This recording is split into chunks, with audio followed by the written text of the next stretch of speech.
Melati kuntum tumbuh melata, sayang merbah di pohon cemara. Salam sejahtera pembuka bicara, saya sembah pembuka bicara. Salam sejahtera pak kata pepatah, tak kenal maka tak cinta. Jadi izinkan saya memperkenalkan diri saya terlebih dahulu. Nama saya Sajita Ganesan.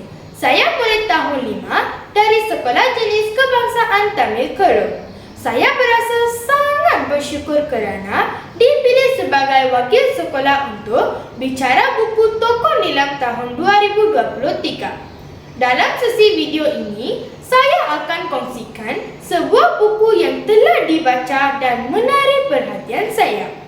Buku yang ingin saya kongsikan adalah sebuah cerita yang berjudul Pak Alim dan Periuk Ajaib. Buku ini merupakan hasil karya Hamdan Muhammad Ali. Buku ini diterbitkan pada tahun 2008 oleh Pustaka Serindik dan mengandungi 60 halaman bercetak. Tema utama yang terdapat dalam buku cerita ini ialah sikap rendah hati dan saling membantu. Jalan buku cerita ini sangat menarik dan menjadi inspirasi kepada saya. Cerita ini mengisahkan tentang seorang yang bernama Pak Alim yang merupakan pencari kayu api. Pak Alim tinggal bersama isterinya, Mak Anum dan 2 orang anaknya.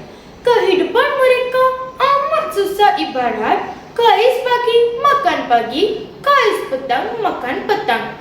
Beliau menyara kehidupannya dengan mengambil upah melalui mencari kayu api di hutan dan selalu berdoa agar ada orang yang mengupahnya untuk mencari kayu api. Dengan berkat Tuhan, Pak Alim mendapat tawaran kerja daripada Tok Penghulu dan dapat upah sebanyak ringgit Malaysia 50 selepas menyelesaikannya. Pak Alim berasa sangat gembira kerana dapat membeli makanan kepada keluarganya dengan upahnya itu. Dalam perjalanan ke rumahnya, Pak Alim berjumpa seorang peminta sedekah dan berasa amat kesian terhadapnya. Pak Alim berazam untuk membantu peminta sedekah itu. Pak Alim dengan besar hati menghulurkan bantuan dengan sedikit wang yang dimilikinya. Pak Alim mendapat restu daripada peminta sedekah dan meneruskan perjalanan ke rumah. Tiba-tiba beliau menemui sebuah periuk dan memikirkannya periuk itu dalam keadaan baik dan masih boleh digunakan. Dengan itu, Pak Alim meneruskan perjalanan dengan periuk itu. Pada malam itu, Mak Anum menggunakan periuk tersebut untuk memasak bubur jagung. Sekeluarga Pak Alim hairan apabila mendapat kandungan dalam periuk itu tidak berkurangan walaupun mereka mengambilnya berkali-kali, pelikan rakan-rakan. Pada malam itu, Pak Alim tidak dapat melelapkan mata dan mendapat satu rancangan. Jadi, Pak Alim bercadang untuk menjual bubur jagung dengan rezeki yang didapatinya. Pak Alim membuka gerai bubur jagung dan perniagaan mereka semakin laris. Pak Alim dan Mak Anum menjadi kaya dan dikenali orang ramai. Walaupun Pak Alim telah menjadi kaya, namun beliau sentiasa rendah hati dan menolong penduduk kampungnya. Begitulah pengakhiran cerita Pak Alim dan Periuk Ajaib. Rakan-rakan sekalian, banyak pengajaran yang saya dapat pelajari melalui buku cerita ini.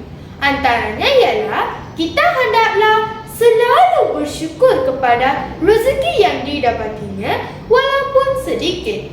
Saya dapat melihat Pak Alim bersyukur apabila beliau mendapat tawaran kerja daripada Tok Penghulu dan upahnya.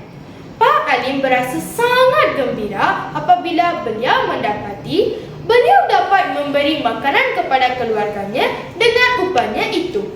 Seterusnya, saya mempelajari kita harus mempunyai sikap menderma dan membantu orang yang memerlukan bantuan. Perkara ini contohnya Pak Alim sanggup membantu peminta sedekah walaupun beliau hanya mempunyai ringgit Malaysia 50. Perkara ini amat menarik perhatian saya dan saya bertekad untuk sentiasa membantu orang yang memerlukan bantuan. Akhir kata, saya ingin katakan bahawa perjalanan cerita ini amat menarik perhatian pembacanya dan mempunyai bahasa yang mudah dipahaminya. Buku cerita ini bersesuaian dengan tahap pembaca. Banyak pengajaran yang boleh diperolehi oleh pembaca buku cerita ini. Terima kasih atas kesudian anda mendengar ulasan buku Pak Alim dan Periuk Ajaib. Sekian, terima kasih.